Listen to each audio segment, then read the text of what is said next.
Nous continuons avec la partie de ma conversion.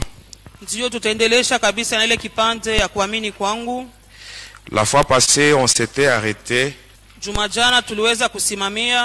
sur ce qui m'avait poussé à me séparer de Lucifer. C'était suite à un incident qui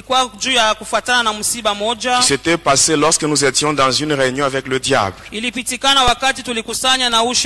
Nous étions tous obligés de donner les rapports des différentes missions qui nous avaient été confiées. La première personne était passée. La deuxième, moi j'étais la 9e personne. Mais arrivé à la 15e personne, la 15e personne c'était un sataniste originaire du Togo.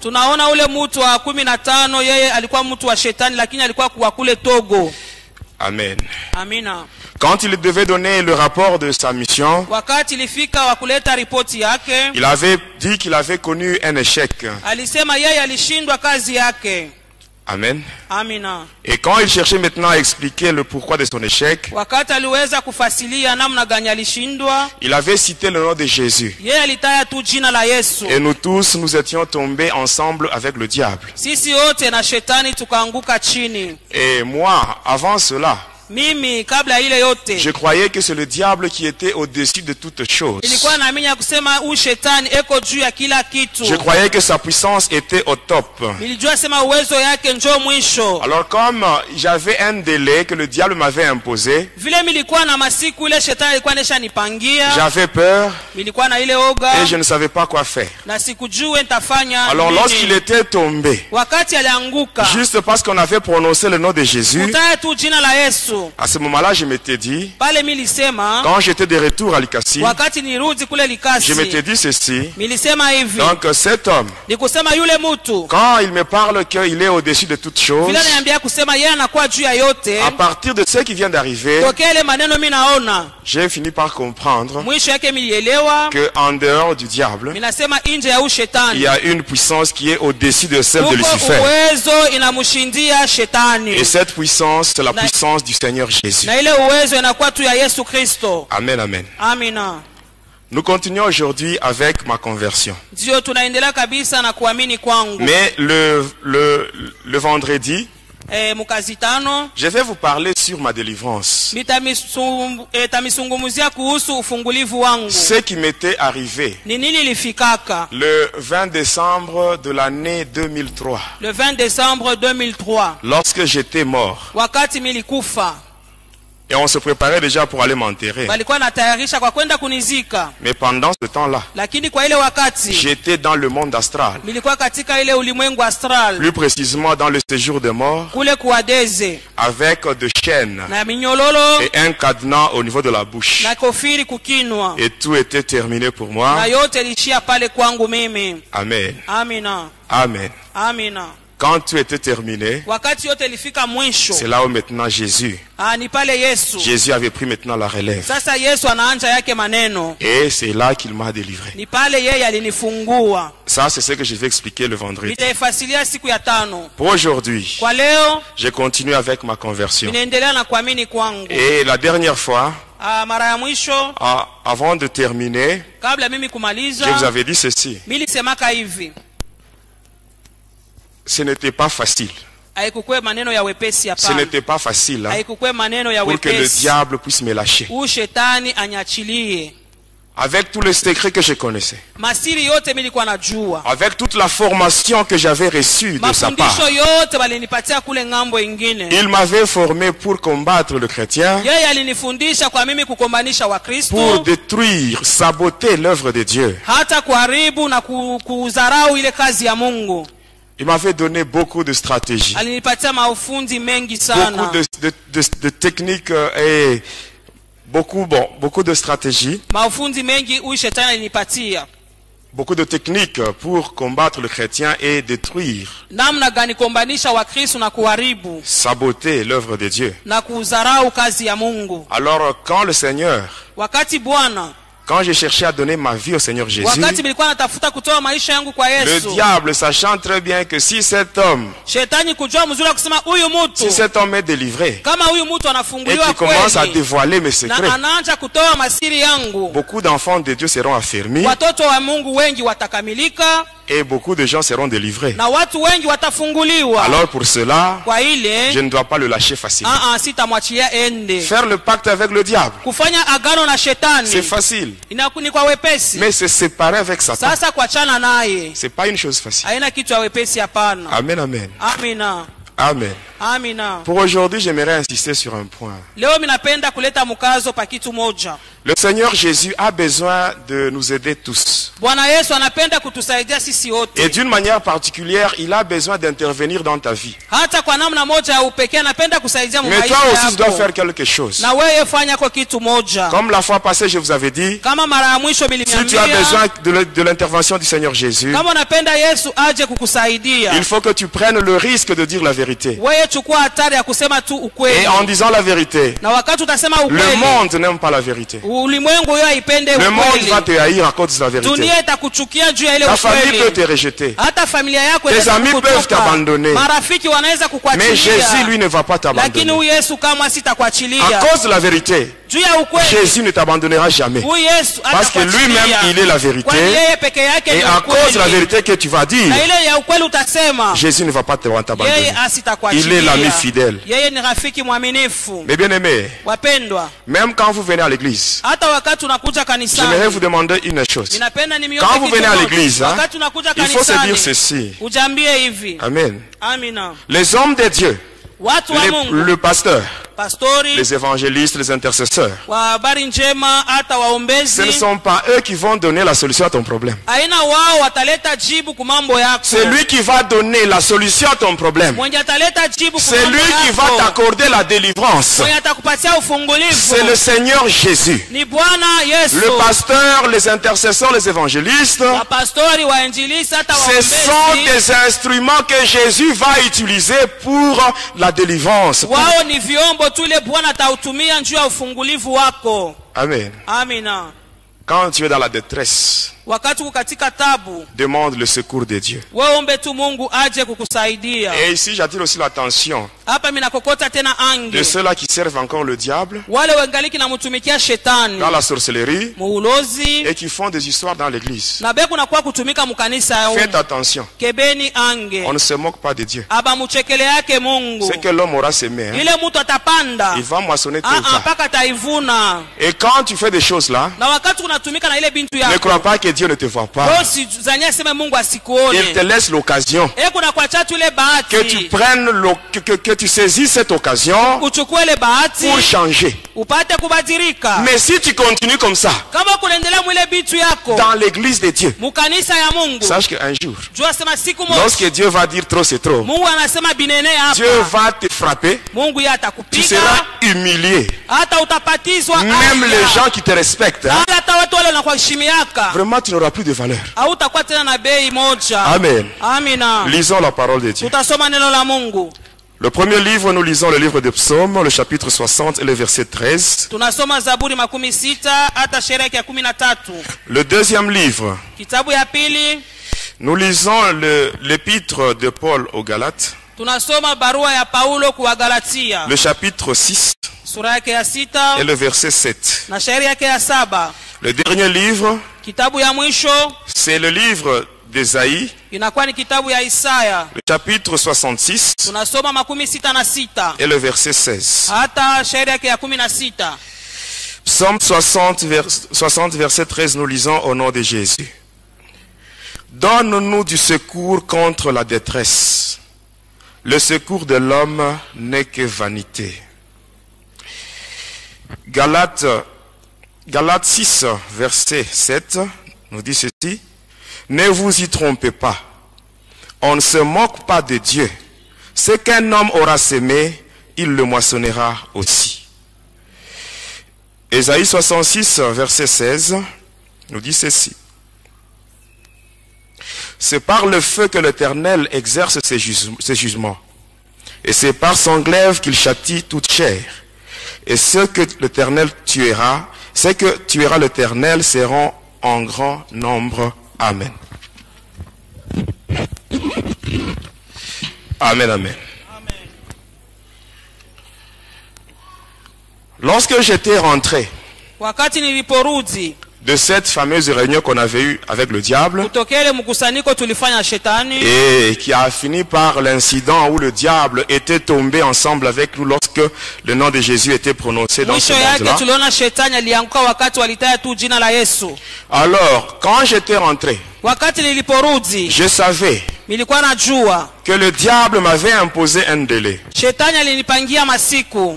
Et il m'avait dit que le délai devait prendre fin le 5 février de l'année 2003. Or, on était déjà à la fin de l'année 2002. Alors, qu'est-ce qui s'était passé? Arrivé l'année 2003.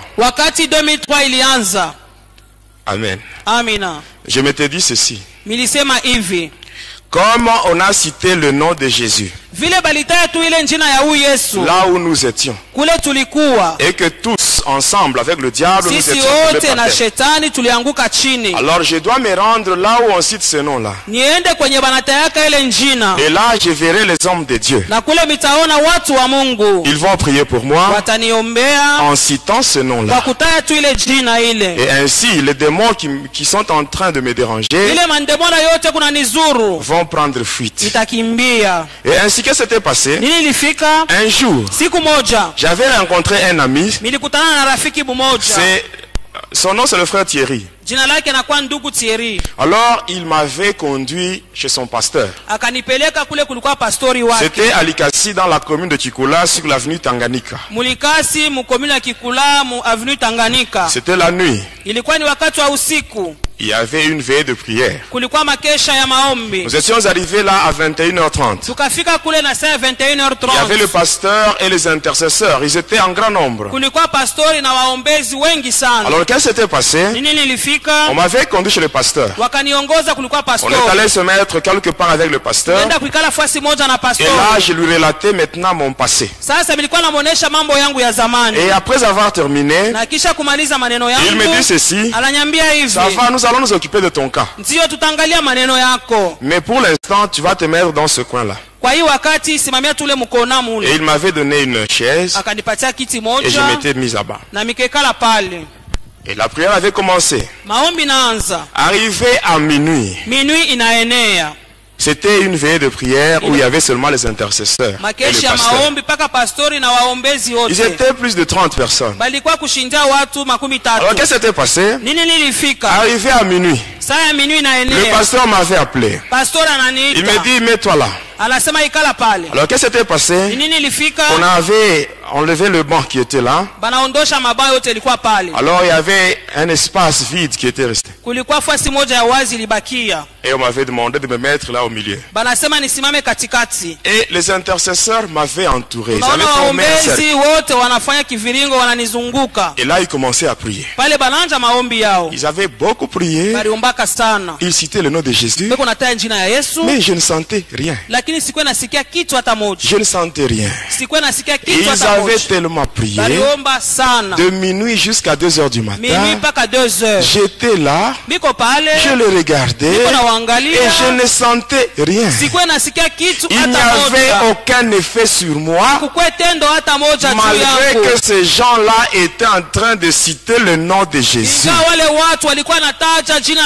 Mais bien aimé, faites attention. Le nom de Jésus.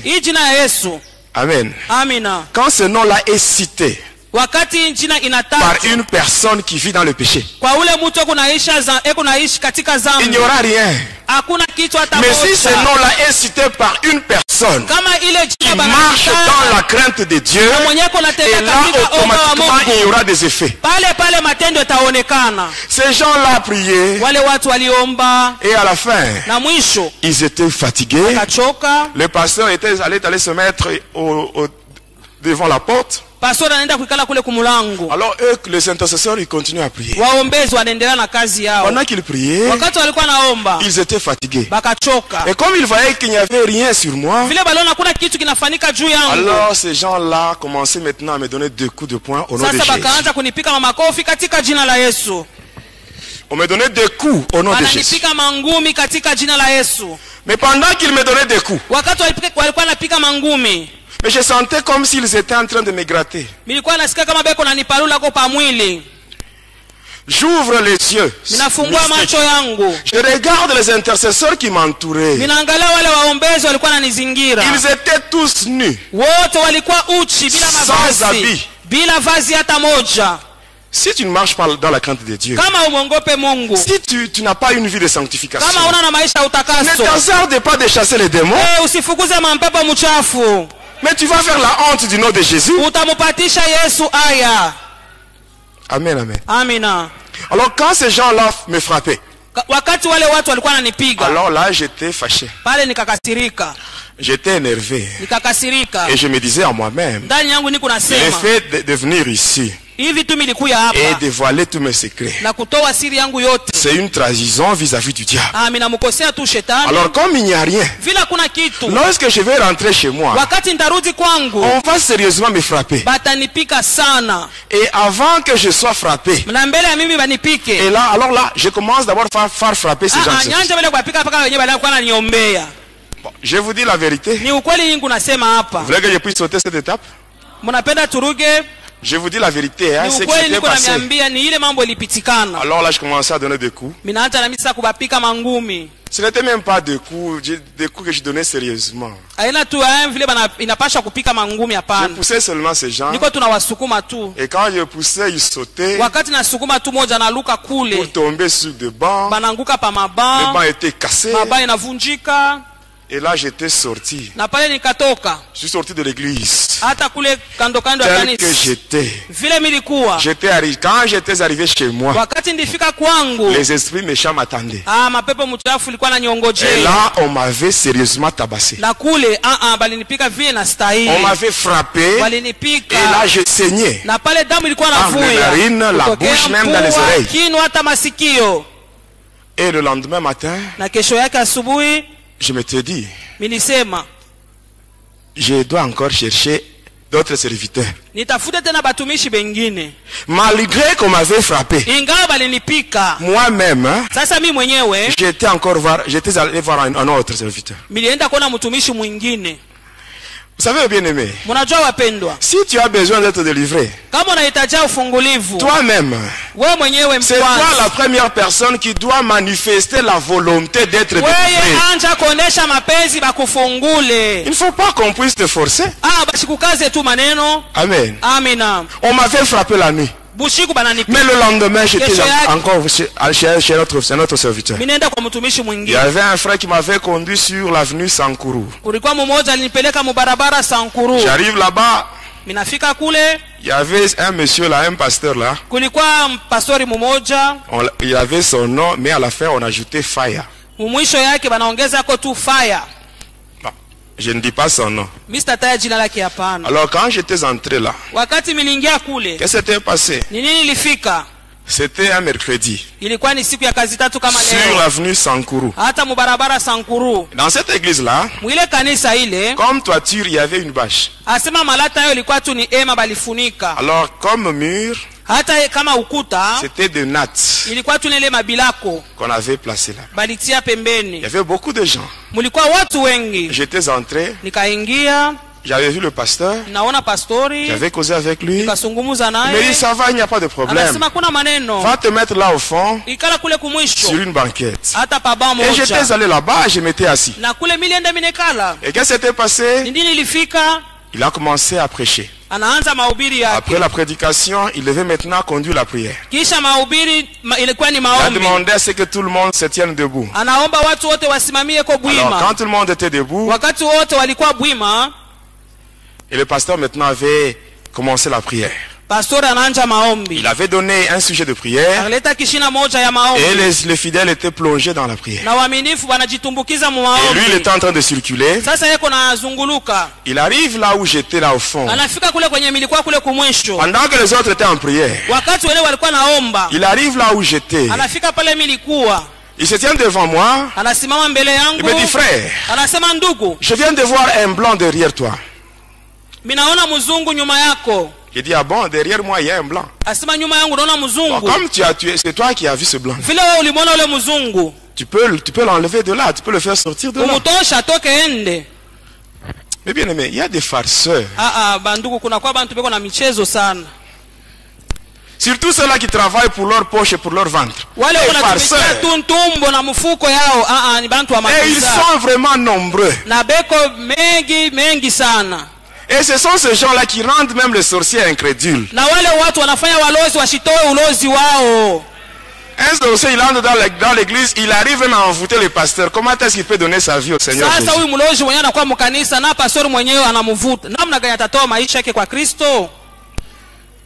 Amen. Amina. Si tu n'as pas été appelé par le Seigneur Jésus, tu dois seulement te mettre dans le pourtour comme tout le monde. On t'enseigne. Et au moment opportun, si vraiment le Seigneur t'a appelé, il va aussi t'équiper. Notre Dieu, quand il donne la vision, il donne aussi la provision. Amen. Amina. Alors il était là. Et subitement là il commence à parler en langue. Commence à parler en langue. Je le regarde. Je le regarde. Un homme sans habit. Et là il cherchait maintenant à me tenir. Alors je le regarde. Je fais seulement ceci. Avec ma main, je le touche seulement. Je ne l'avais pas poussé. Je l'avais juste touché. Et juste quand ma main avait touché son corps, le pasteur était projeté. Et il est allé tomber sur le fidèle. Et quand il était tombé sur ce fidèle, la prière avait pris fin. La prière avait pris fin. Et les intercesseurs commençaient à déplacer les bancs. Et il y avait encore un espace vide. Et ces gens-là commençaient à prier pendant que le pasteur était à terre. Et eux commençaient à prier. Et ils avaient aussi commis la même bêtise. Ils commencent à me donner des coups au nom de Jésus. Et quand je commence à les pousser, ils sautent. Et quand ils sautent, ils sortent avec des nattes. Ils sortent avec des nattes. Et à la fin, quand je devais quitter ces lieux-là, il y avait juste la toiture, toutes les nattes n'étaient plus là. Et j'étais parti. Amen, amen. Et quand j'étais parti, un jour, il y a une sœur. Elle était venue me voir. C'était la mère de ma fille. Alors elle m'avait donné l'adresse d'un prophète. Du côté, quand vous êtes à Likasi, vous vous rendez vers le camp Génie. Sur l'avenue Dilolo. On m'avait donné l'adresse d'un prophète. Et j'étais parti. J'arrive là-bas, je frappe à la porte. Le prophète était chez lui au salon avec sa femme. Quand j'étais entré, j'arrive là-bas, je les salue. Il me demande le pourquoi de ma visite. Et là je commence à parler. Je commence à parler que je suis sataniste, je cherche la délivrance. Et je voulais ajouter. Il me dit tais-toi. Tais-toi. Mets-toi à genoux. Pendant que tu étais en route, Dieu m'a dit Dieu m'a dit qu'en route, il y a un homme, un sataniste qui vient chez toi. Tu dois prier pour sa délivrance. Mais bien aimé, pourquoi mentir? Pourquoi mentir au nom de Jésus? Mais si Dieu ne t'a pas donné un message, tais-toi. Mais bien aimé, maudit soit l'homme qui dit Dieu a dit pendant que Dieu n'a rien dit. Le silence de Dieu ne signifie pas son absence. Amen. Alors, il me dit, mets-toi à genoux. Et comme c'est moi qui étais dans le besoin, j'étais obligé d'obéir. Et j'avais obéi à cet homme-là. Je m'étais mis à genoux. Alors il vient directement avec sa main, il impose sur ma tête. Il commence à prier. Juste quand il avait imposé sa main sur ma tête, il était lui-même projeté, il est allé se cogner au mur. Et quand il s'était cogné au mur, il se relève, il prend sa femme par la main, il ouvre la porte, et les deux prennent fuite. Et il me laisse seul dans la maison. Et quand j'avais ouvert la porte, ils étaient déjà dans la parcelle.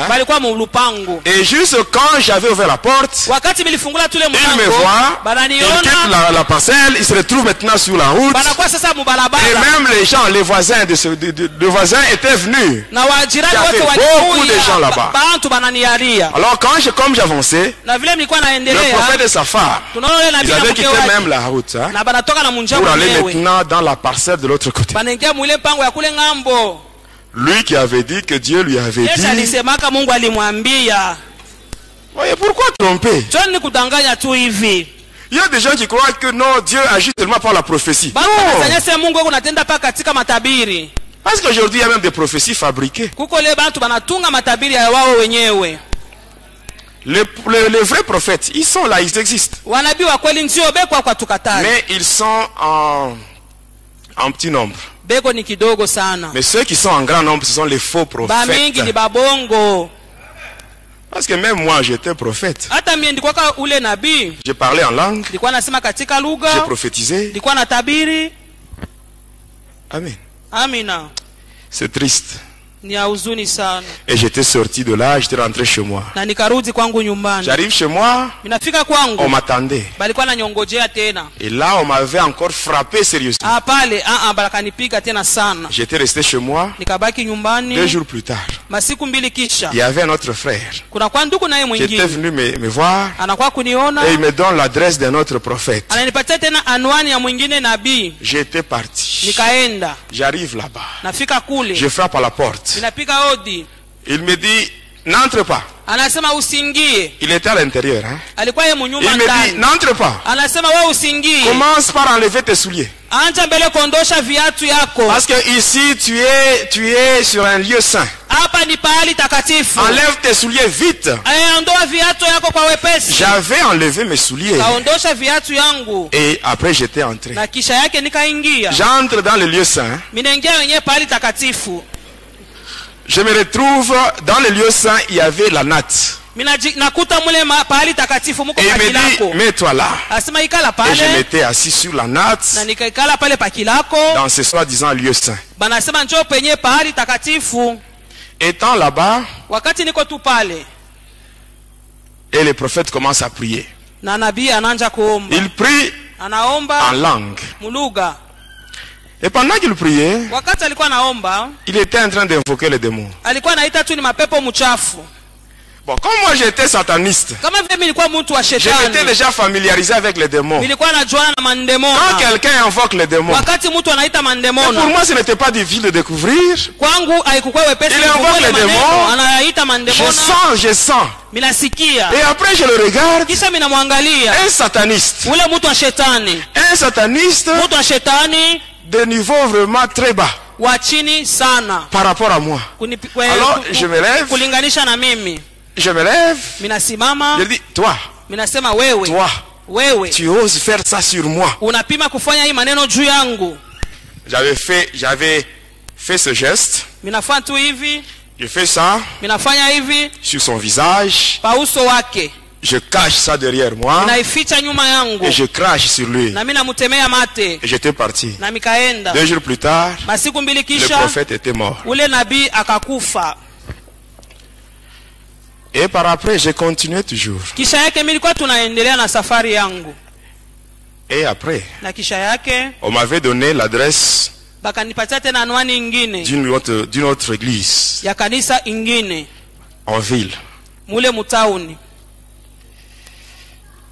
J'étais allé là-bas. Nikaenda kule.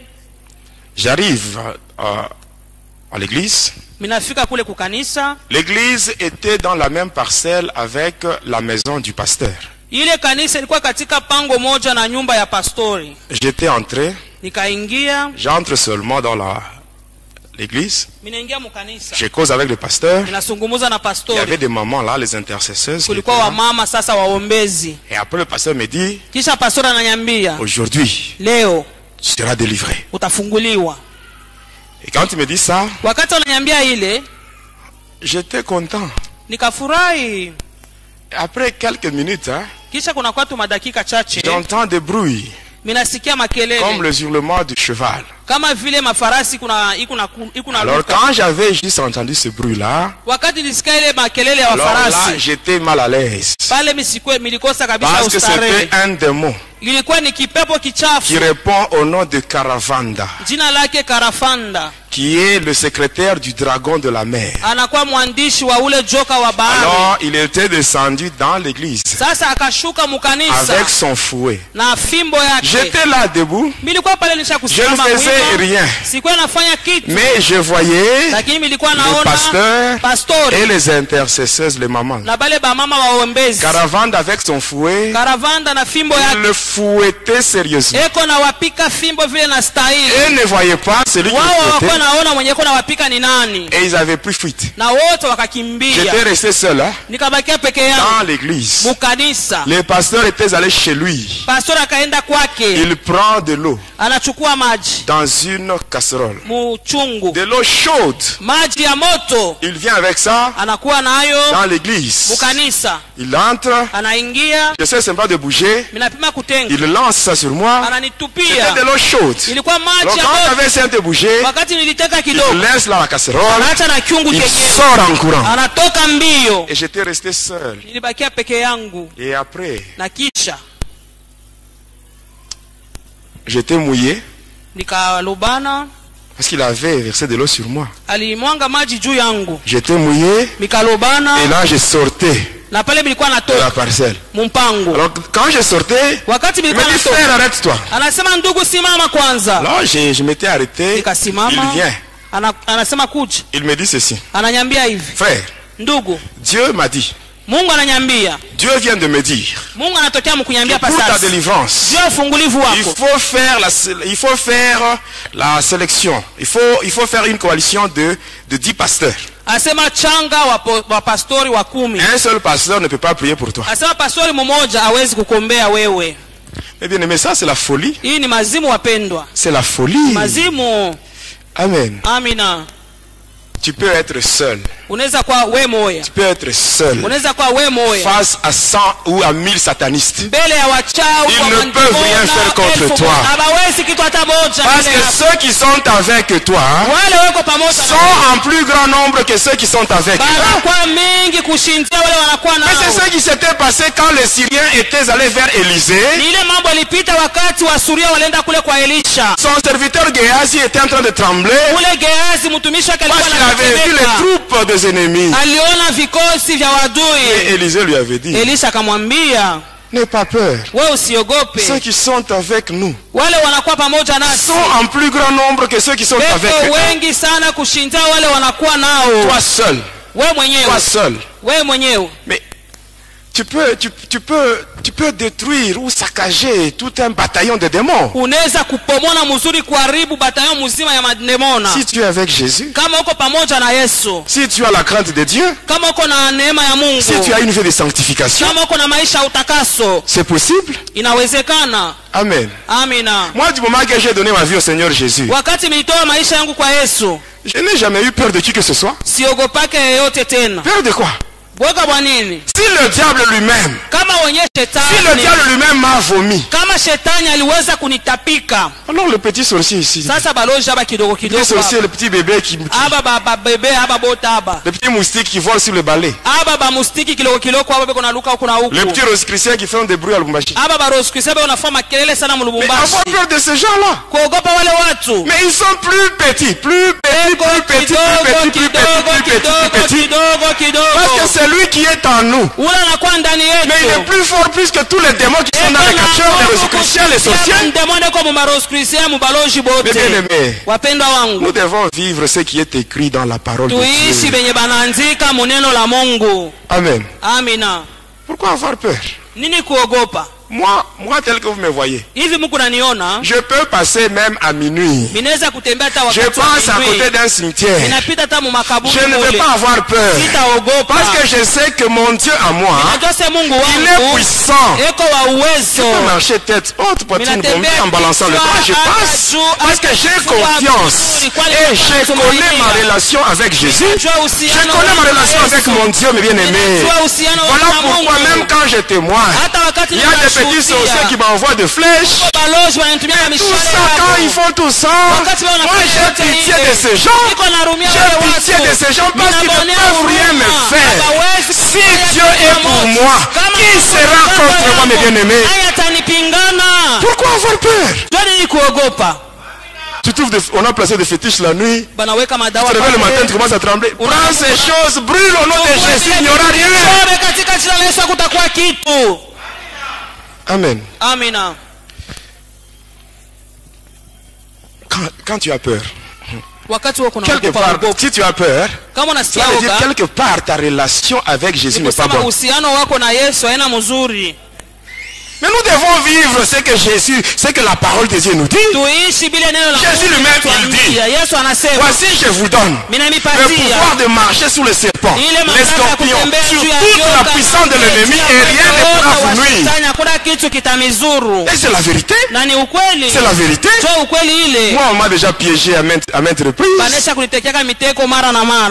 On a déjà envoyé des satanistes. Mais malgré tout ça, je n'ai pas peur. Je vais continuer à témoigner. Je vais continuer à dévoiler les œuvres du diable. Et tout cela pour la gloire de Jésus. Il y a des gens qui tremblent. Quand tu trembles, tu donnes la force à tes ennemis. Et quand tu minimises les ennemis, c'est facile pour toi de les écraser. Amen. Alors quand j'ai été sorti de cette église-là, on m'avait encore adressé à une autre église. J'étais arrivé là. Alors on commençait à prier pour moi. Ils étaient à 6. Les 4 là se sont précipités pour mettre leurs mains sur ma tête. Et ils étaient projetés. Alors quand ils étaient projetés, les 2 qui étaient restés debout, ils m'avaient abandonné pour s'occuper de ces gens-là qui étaient à terre. Alors là, j'étais sorti, j'étais rentré chez moi. Après cela, j'étais allé dans une autre église sur l'avenue Foyer Social. J'entre par la porte principale. Les démons descendent, ils commencent à frapper les gens commencent à sortir par la porte secondaire. J'étais parti. Je vais encore sur l'avenue Lumumba. Croisement avec l'avenue Mukumbi. À côté, il y a une station de Fina. J'étais entré là. Il y a des démons qui frappaient les gens. Les gens avaient pris fuite et on m'avait laissé. Je quitte cette église-là. Je vais sur l'église suivante. Sur une même avenue. Même chose. Je vais dans une troisième église. Sur une même avenue. Même chose. Et à la fin, j'étais... Amen. Hein? Amen. J'étais entré dans 23 églises. Mais dans toutes ces 23 églises, je n'avais pas trouvé la solution à mon problème. À la fin, qu'est-ce qui se faisait? Lorsque je me rendais aux églises, moi je partais avec une bonne intention. Je ne partais pas là-bas pour que les démons descendent afin de frapper les gens. Moi je disais la vérité. Amen, amen. Et à la fin, qu'est-ce qui s'est passé? Lorsque je me rendais aux églises, qu'est-ce qui s'est passé? On me voyait de loin. Et là, on m'envoyait des frères. On vient me voir. On dit, frère, le pasteur a dit, ne viens pas dans notre église. Tu vas faire fuir les gens.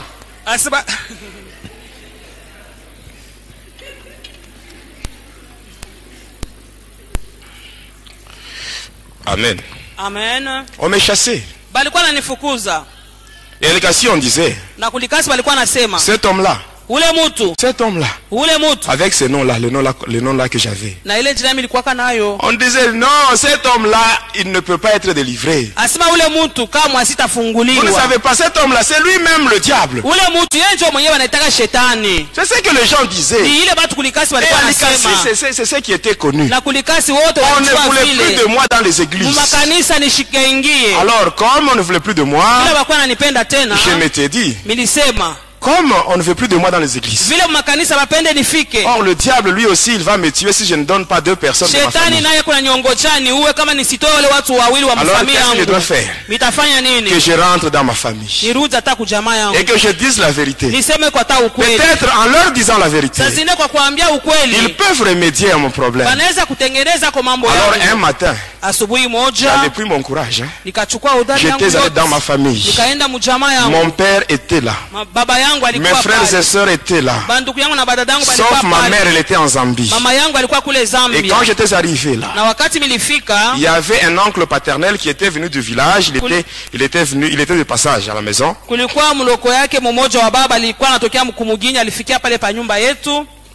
Alors quand j'étais là au salon, avec toute la famille réunie, j'avais dit ceci. Vous savez tous que je suis sataniste. Mon père m'avait dit ceci. Oui, je sais.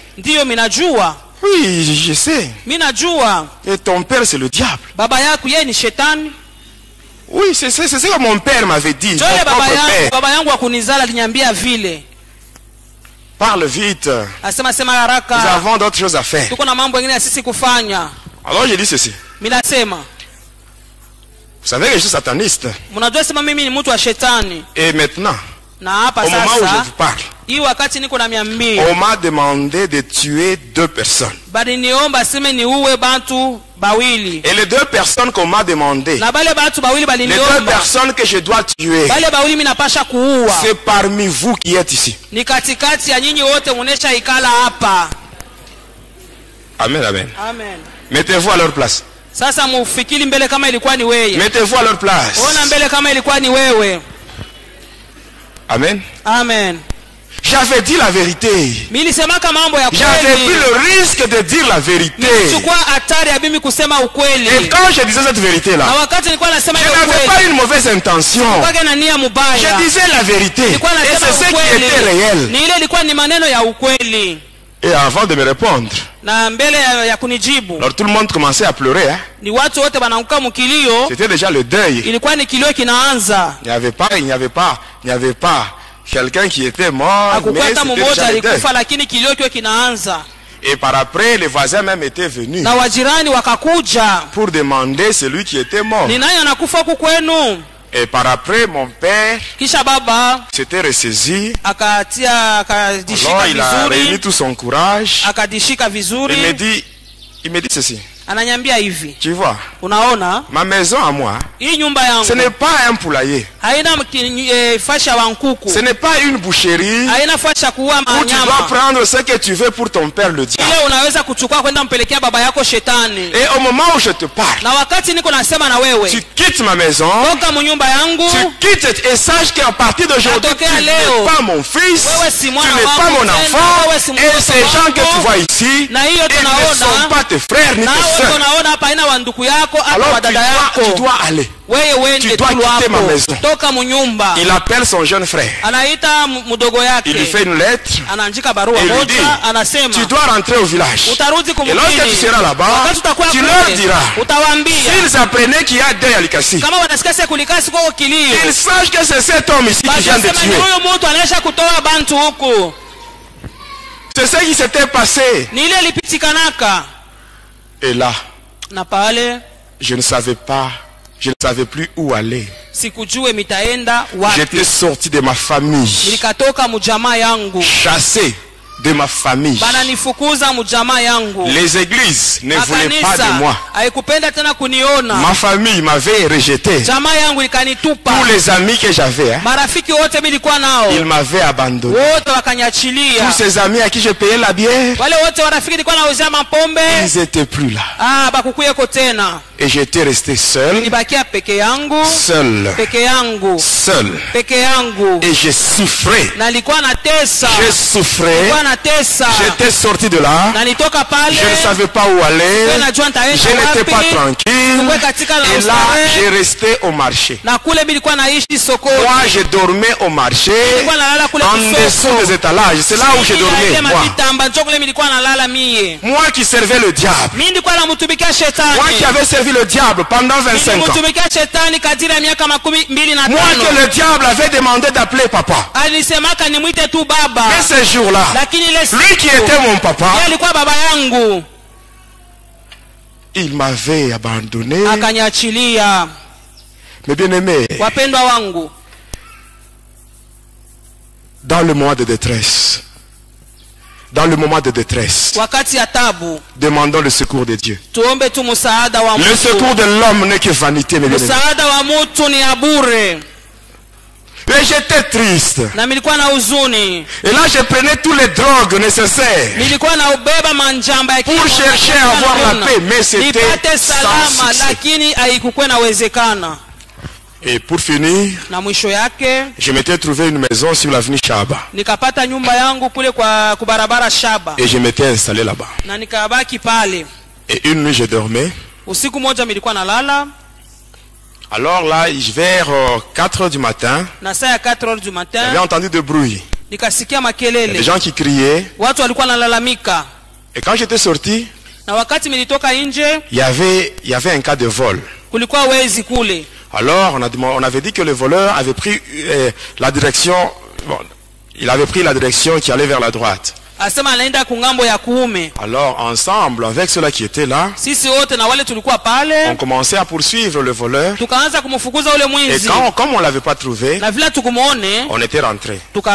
Arrivé là-bas, les gens qui étaient là, ils avaient dit, on n'a pas vu le voleur. Alors une sœur de cette famille-là, la famille victime, cette sœur avait dit, pourquoi vous dites que vous n'avez pas trouvé le voleur? Vous n'avez pas trouvé le voleur, mais le voleur est là. Et c'était moi qu'on avait cité, qu'on avait désigné comme voleur. Je dis, moi voleur? Mais qu'est-ce que j'ai fait? Tout ça, c'était le diable. C'était les esprits qui s'étaient incarnés dans cette sœur-là pour m'énerver. Afin que je puisse solliciter maintenant l'intervention du diable. Alors quand on avait dit ça, cette sœur pour moi c'était une humiliation. Alors je me disais, moi voleur? Alors je m'étais concentré, j'ai fait une invocation. On me dit, on va régler ce problème. Mais toi, donne les deux personnes qu'on a dit. J'ai dit, ça va, je donne, je vais donner. Alors quand j'avais dit, ça va, je vais donner, automatiquement on me dit, va au commissariat de police. On va te donner deux policiers. J'étais allé là-bas, je n'avais pas porté plainte. J'arrive là, l'OPJ me voit, il me dit, c'est toi. Directement, il appelle deux policiers. Accompagnez cet homme. Et nous étions partis. Arrivés là, on avait arrêté les gens qui m'avaient accusé. On les avait arrêtés. On avait arrêté 3 personnes et on les avait placés dans. On les avait placés au cachot. Le papa, le chef de cette famille-là, c'était un pasteur. Alors qu'est-ce qui s'était passé? J'étais rentré chez moi. J'avais pris mon carnet noir. J'avais pris 2 noms de membres de ma famille restreinte. J'avais mis là-bas. Je devais maintenant les tuer. Il fallait seulement rayer leur nom pour que la mort intervienne quelque temps après. Amen. Amen. C'était le 2 février de l'année 2003. Il est le 2 février 2003. Alors quand j'étais allé au commissariat voir l'OPJ, j'arrive là, il me dit que le pasteur était libéré. On l'avait libéré la nuit. Alors je dis pourquoi on l'a libéré? Il y a des pasteurs qui sont venus plaider pour lui. Alors je lui dis, est-ce que toi tu acceptes ça? Alors là je m'étais concentré. Je commençais maintenant à les manipuler.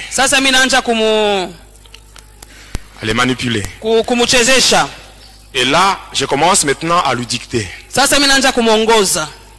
Je commence maintenant à communiquer avec lui par télépathie sans le savoir. Je commence à faire la transmission de mes pensées dans sa tête à partir des esprits. Il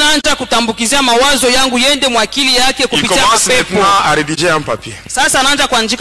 Et il prend le dossier, il transfère cela au parquet. C'est ainsi que ce papa-là, on l'avait pris de chez lui et on l'avait conduit au parquet. Et maintenant le 3 février, je devais me rendre au parquet.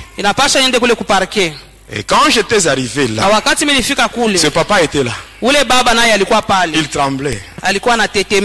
Le pasteur là. Il me suppliait. Moi je le regardais. Je dis moi, pardonnez cet homme. Pendant que, à cause de cet homme et sa famille, j'ai décidé de tuer 2 membres de ma famille. Il doit mourir aussi. Et pendant que j'étais là, j'attendais le magistrat. Et quelques temps après, il y avait le magistrat. C'était le magistrat Kasongo. Kasongo de Likasi. Il était venu, il m'avait appelé dans son bureau, il m'avait entendu, et après il m'avait dit, tu as raison, tu as raison, cet homme ici, il doit payer. Et là j'étais content. Et quand j'étais sorti, il y avait un papa qui était passé par là. C'était l'oncle paternel à la mère de ma fille. Et quand il m'avait vu, il me dit, non, le pasteur ici, c'est un papa très bien. Il a un bon témoignage. C'est un bon papa. Quand nous étions trop jeunes, ce papa c'est lui qui nous avait fait grandir. Ainsi je te supplie, retire seulement ta plainte. Amen. Amen. Amen. C'est tel que tu es là. Amen. Amen. Tu dois savoir à bien vivre avec les gens. Parce que ce papa là, Amen. Amen. À cause de son passé. À cause de ce qu'il faisait dans son passé, il y a eu un homme qui est venu parler à sa place. Et quand ce papa me parlait, je ne sais pas ce qu'il m'avait poussé. Je dis ça va. J'entre dans le bureau du magistrat. Je lui dis bon ça va, je retire ma plainte. Veuillez libérer ce papa. Alors lui me dit ça va, comme toi tu as arrêté ta plainte, mais moi en tant que magistrat, il doit aussi me donner l'argent comme amende de l'État. Il dit ça va, ça c'est ton problème. Entre toi et lui. Et moi, et ce papa, c'est terminé. C'est comme ça que j'avais laissé ce papa. Mais sur moi, je savais que 2 membres de ma famille devaient mourir. C'était le 3 février. Et là, j'ai quitté le parquet. Je me rendais vers le centre de la ville. Et pendant que j'évoluais, j'avais un colis. Et dans ce colis, il y avait un flacon. Et dans ce flacon-là, il y avait un mélange du sang humain avec le parfum Hausarabia. Il y avait un livre qui avait la mention les plus grands secrets de Lucifer. Il y avait un crucifix. Et il y avait aussi un mouchoir que j'avais reçu lorsque j'avais adhéré dans l'ordre de Prima Curia au sein de la magie indienne.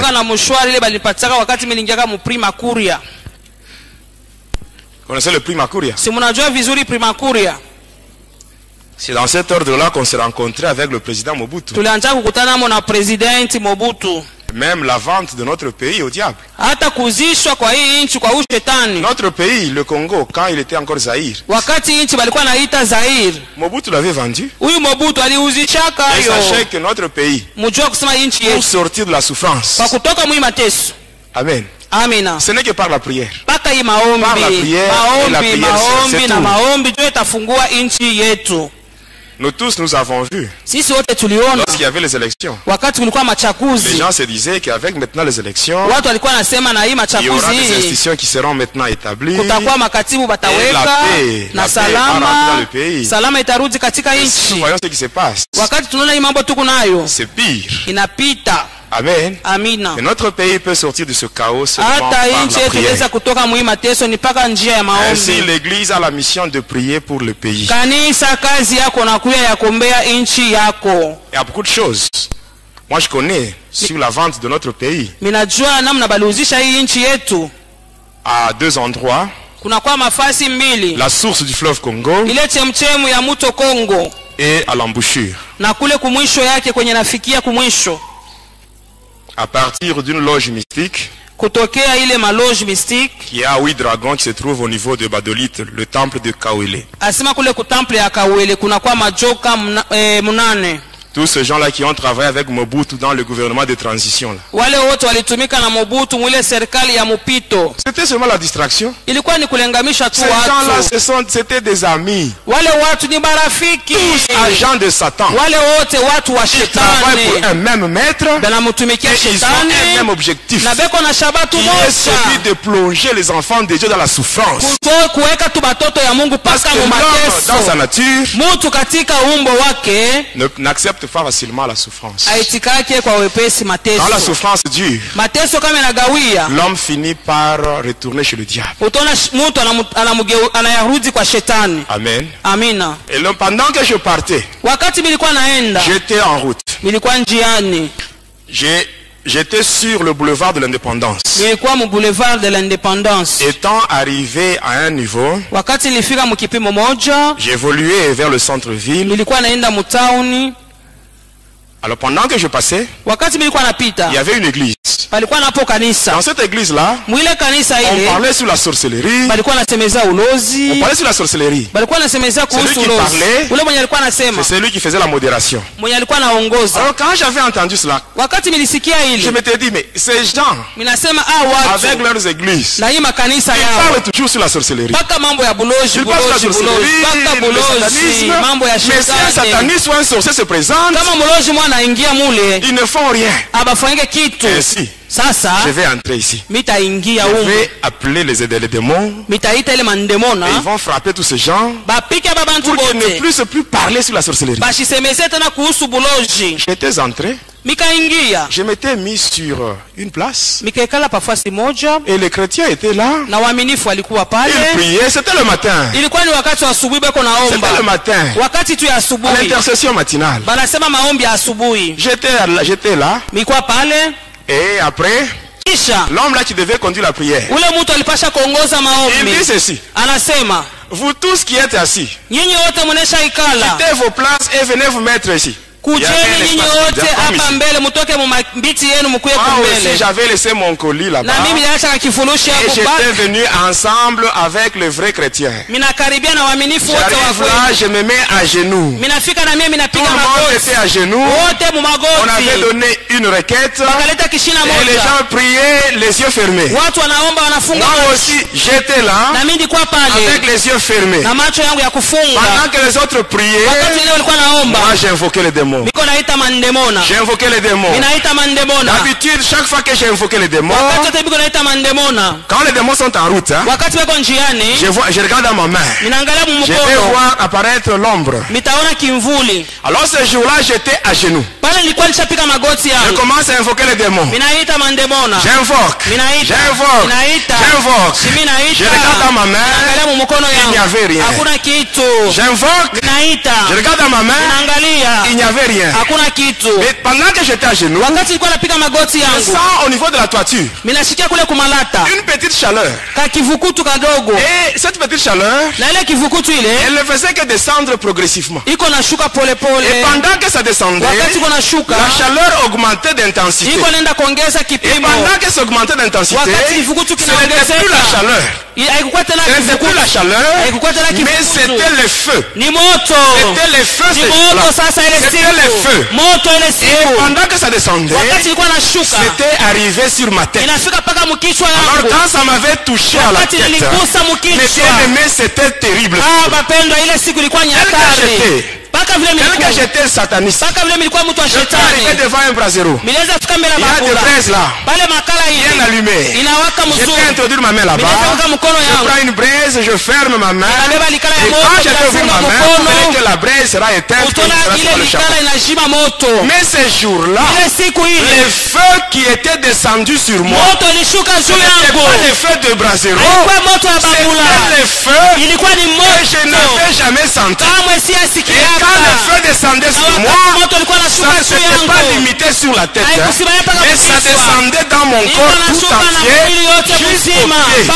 Et là, mon corps commençait à brûler à l'intérieur. C'était terrible. Je m'étais infiltré dans l'église de Jésus avec une mauvaise intention. Même toi, sorcier qui m'écoute, si même quand tu viens à l'église, tu fais ce que tu as toujours l'habitude de faire, sache que Dieu te voit. Il te voit. Il n'a pas peur de toi. Il te voit, mais il te laisse le temps que tu prennes la décision pour changer. Mais si tu veux demeurer dans ce que tu fais, sache que quand Dieu va dire trop, c'est trop. Dieu lui-même, la Bible dit que notre Dieu, il exerce son jugement par le feu. Et le feu de Dieu va tomber sur toi. Et ce jour-là, tu verras maintenant que Dieu, il est Dieu, il est au-dessus de toutes choses. Ce jour-là, le feu était descendu sur moi. Alors là, je me disais, cette fois-ci, je dois maintenant prendre fuite. Et maintenant, j'étais à genoux. Je faisais des efforts pour me relever. Tel que tu es là, si tu te mets à genoux, on te demande maintenant de te tenir debout. Ça va prendre combien de temps? Mais, peut-être une minute. Même pas une minute. Mais moi, ce jour-là, je voulais maintenant me relever pour prendre fuite. Mes genoux étaient cloués au sol. Je faisais tous les efforts. Pendant que je faisais les efforts, les gens qui étaient en prière, ils avaient ouvert les yeux.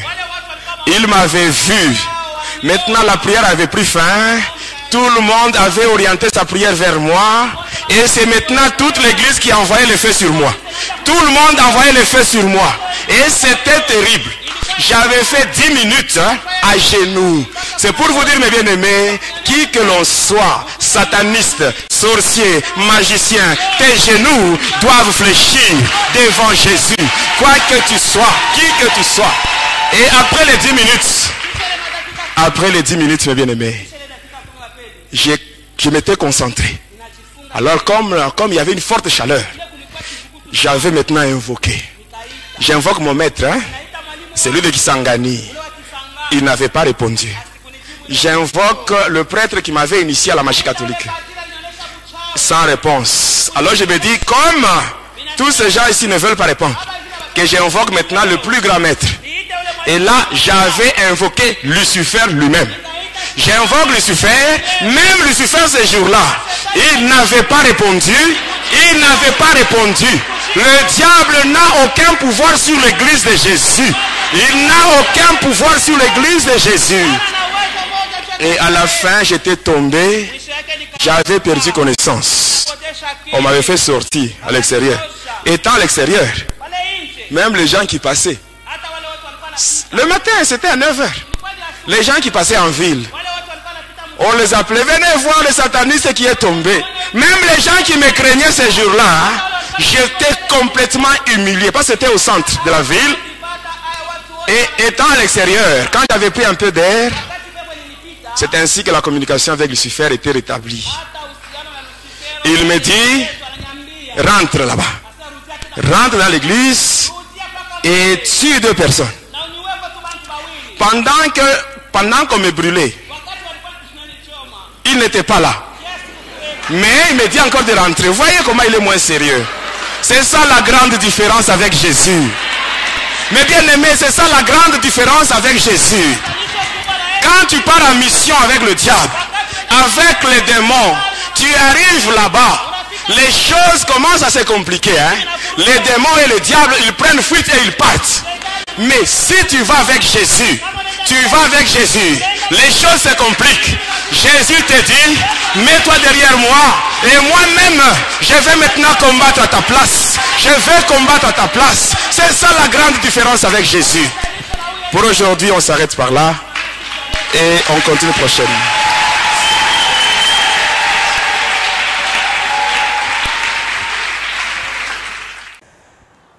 Bonjour chers amis, amis et fidèles de l'œil de l'église, c'est le pasteur Salomon Kaning Olsel. Je pense bien vous avez suivi les témoignages de notre bien-aimé. Tout ce que je voudrais vous demander, c'est vous donner, soyez un peu patient, je vais vous donner une orientation. Comment vous pouvez maintenant vivre les témoignages après avoir l'écouté. Alors ce qui est vraiment intéressant ici, la première chose, première remarque c'est quoi? Vous allez remarquer les premières caractéristiques ou bien le premier caractère de Dieu, c'est l'amour. Vous allez vous imaginer que quelqu'un qui a fait beaucoup de dégâts, quelqu'un qui s'est impliqué dans la racine du satanisme, de l'occultisme, mais Dieu parvient à lui pardonner malgré la multitude de gens qu'il a tués. Alors cela prouve clairement que notre Dieu est amour. La Bible dit dans Jean 3, chapitre 16, que Dieu a tant aimé le monde, il a donné son Fils unique, afin que quiconque croit en lui ne périsse point, qu'il ait la vie éternelle. Alors il ne faut jamais hésiter de s'approcher auprès de l'éternel Dieu. Quand tu as fait quelque chose du mal, quels que soient vos péchés, quelle que soit la grandeur de vos péchés, il faut tout d'abord comprendre le caractère de Dieu, c'est l'amour. Dieu est animé par un amour à l'outrance, un amour qu'on peut dire en termes terre à terre, un amour exagéré. Dieu est amour, il est prêt à pardonner tout péché. Il ne faut jamais hésiter. Malgré tout ce que tu as fait dans ta vie, c'était dans l'ignorance. Maintenant que tu as écouté la parole de Dieu ou le témoignage, tu n'as plus d'excuses. De tout ce que tu as besoin, il faut d'abord commencer d'abord à contempler l'amour de Dieu. L'amour de Dieu, et cet amour-là qui va pousser l'éternel Dieu à te pardonner, il est prêt à tout pardonner, tous les péchés. Il est amour. Voilà. Maintenant que tu as compris que Dieu est amour, il est prêt à tout pardonner. Maintenant, la deuxième chose, c'est quoi? C'est-à-dire reconnaître que tu es un pécheur. La Bible dit, car tous ont péché et sont privés de la gloire de l'Éternel. C'est Romains chapitre 3, verset 23 au verset 25. C'est-à-dire, tu dois d'abord reconnaître ton état. Et Dieu résiste aux orgueils. L'orgueil, c'est une personne qui n'accepte pas sa position d'être un pécheur, alors vous devez d'abord accepter car tous sont péchés, sont privés de la gloire de Dieu, comme je viens de le dire là-bas. Vous reconnaissez en vous que vous êtes un pécheur, que vous avez posé les actes par ignorance parce que vous n'avez pas connu Dieu. Voilà, après que vous reconnaissez en vous que vous êtes un pécheur, la Bible dit, vous devez maintenant confesser. La Bible dit, si vous confessez vos péchés, l'Éternel est juste bon de vous pardonner, de vous purifier pour toute iniquité. 1 Jean 1,9. A dit, si vous confessez vos péchés, la confession du péché ne se fait pas au fond du cœur. La confession du péché se fait dans la bouche à haute voix. Tu dois confesser, entre dans la chambre. Tu confesses tes péchés, la Bible dit, de ta bouche, pas au fond du cœur. Bien-aimé dans le Seigneur, fais beaucoup d'attention. La Bible dit, si tu confesses de ta bouche, on ne dit pas au fond de ton cœur, non. Pas au fond du cœur, mais de ta bouche. Si vous confessez vos péchés, la Bible dit, l'Éternel est juste bon de vous pardonner pour tout péché. Il est bon aussi pour purifier. Il n'est pas seulement là pour pardonner, Dieu peut aussi nettoyer. Il nettoie et il oublie aussi les péchés. Pourquoi vous devez confesser vos péchés? Puisque la Bible dit dans Jérémie 3,12 que reviens infidèle Israël, je ne jeterai plus sur vous un regard sévère, car je suis un Dieu miséricordieux qui ne garde pas sa colère à toujours. Dieu ne garde pas sa colère à toujours. Alors, la seule condition pour que le Seigneur s'approche de toi, la Bible dit, reconnais seulement que tu avais péché et tu étais infidèle devant l'Éternel. Alors c'est alors que tu verras l'Éternel s'approcher de vous, puisqu'il dit que non, approchez-vous de moi, je m'approcherai de vous. Il ne faut jamais s'attendre que Dieu vienne d'abord dans la première position chez vous. C'est toi qui es le malade, tu as besoin du médecin, comme la Bible déclare que le malade a besoin du médecin et non, le médecin a besoin du malade. Tu viens auprès de l'Éternel, comme il dit dans Jérémie 3, chapitre 12, que non, reconnais seulement que tu as péché. Reviens fidèle d'Israël. Reconnais seulement que tu as péché et tu es infidèle devant l'Éternel ton Dieu. Donc l'acte seulement de reconnaissance, il ne demande pas beaucoup de choses. Dieu ne demande pas trop. Seulement reconnaître et revenir en lui. Voilà, c'est très simple que ça. Voilà. Maintenant, après avoir confessé le péché, maintenant vient la repentance. La repentance, c'est quoi? La repentance n'est pas une information. Même avant que tu puisses pécher, quand tu pêches là, le Seigneur est au courant. La repentance, tu n'informes pas l'Éternel ce que tu as fait là, puisque Dieu connaît déjà, la Bible dit, il est omniscient, il connaît toutes choses. La repentance, c'est une décision qui est sincère, c'est-à-dire que tu prends une décision pour ne plus retourner aux choses que tu as vomies ou encore les choses que tu as confessées. Ce qu'on appelle une repentance qui doit être sincère. C'est-à-dire quoi? Tu prends une décision personnelle de ne plus rentrer aux choses que toi tu as confessées. C'est ça la repentance. Tu n'informes pas Dieu, puisque Dieu connaît déjà ce que tu as fait là-bas, mais il a besoin seulement que tu puisses te repentir dans ton cœur maintenant. Tu te repens, tu dis que Seigneur, I'm sorry. Seigneur, je regrette les actes que j'ai posés, maintenant je me repens. Alors je prends la décision pour ne plus reprendre les mêmes choses que j'avais commises auparavant. C'est ça la repentance. Après avoir fait la repentance, vient maintenant Romains 19, la Bible dit, si vous confessez de ta bouche le Seigneur Jésus-Christ, si tu crois dans ton cœur que Dieu l'a resté des morts, tu seras sauvé. Maintenant, la dernière chose que tu vas faire, c'est quoi? Je peux parler même avant dernière chose, c'est maintenant quoi? C'est recevoir le Seigneur Jésus-Christ comme le seul Seigneur et Sauveur de ta vie. Comme dans Romains dit que si tu confesses de ta bouche le Seigneur Jésus-Christ, si tu crois à ton cœur que Dieu l'a ressuscité de mort, tu seras sauvé. La confession, pour recevoir Jésus-Christ, il ne faut jamais poser un acte dans le cœur. La confession vient au fond du cœur, mais il faut exprimer ça dans la bouche. La Bible dit, de ta bouche, la bouche, tu dois faire sortir les paroles. Tu dois faire entendre ta voix. C'est ça la confession publique. Ou encore la confession personnelle individuelle. Dans ta chambre, tu confesses le Seigneur Jésus dans ta bouche. J'insiste encore pas dans le cœur, mais dans ta bouche. Si tu confesses le Seigneur Jésus-Christ, si tu crois dans ton cœur que Dieu l'a ressuscité de mort, tu seras sauvé. Voilà, maintenant la dernière chose que vous allez faire, c'est quoi? C'est de chercher un pasteur ou encore une église que vous allez fréquenter pour l'affermissement de votre foi, encore le suivi de votre foi. 2 Chroniques chapitre 20, verset 20, la Bible dit, confiez-vous à l'Éternel, vous serez affermis et à ses serviteurs vous réussirez. Il n'y a pas un chrétien sans église, il n'y a pas un chrétien sans pasteur, ça ne se fait jamais. Vous devez trouver un pasteur, vous devez trouver une église, là où vous serez affermis, on va prendre votre encadrement, on va vous orienter. Vous allez voir même dans la Bible, quand l'apôtre Paul, quand il était tombé, il y avait les écailles, il était aveugle pendant un temps, il y avait les écailles. dans ses yeux. Maintenant, quand on a prié pour lui, ce n'était pas un ange. Dieu l'avait envoyé chez Ananias et Dieu avait parlé à Ananias pendant la nuit que je vais envoyer une personne que vous allez prier pour lui. C'est un instrument que j'ai choisi pour dire que non, vous avez toujours besoin d'un pasteur, peu importe que les gens peuvent rencontrer. Sur le pasteur, sur l'église, il y a les vrais pasteurs, il y a les vraies églises qui sont encore là. Alors bien aimé dans le Seigneur, que Dieu vous bénisse abondamment. Il y a aussi mon numéro qui est affiché là-bas. N'hésitez pas à m'appeler, je peux vous aider à travers la prière. Partout où vous êtes à distance, je peux prier pour vous, vous orienter pour demander la grâce du Seigneur dans votre vie, afin que la décision que vous venez de prendre pour suivre Jésus-Christ comme Seigneur et Sauveur, vous ne puissiez plus reculer en arrière. Ou encore, si tu étais déjà un chrétien qui était converti, mais suite à certaines circonstances, il s'est fait que tu as abandonné ta foi. Maintenant, à travers ce témoignage, j'aurais souhaité que tu puisses en profiter plutôt à poursuivre le Seigneur Jésus-Christ comme seul Seigneur et Sauveur, parce que bientôt il est à la porte, il revient bientôt. Que le Seigneur vous bénisse abondamment. C'était le pasteur Salomon Kaninga Lusele de l'Église.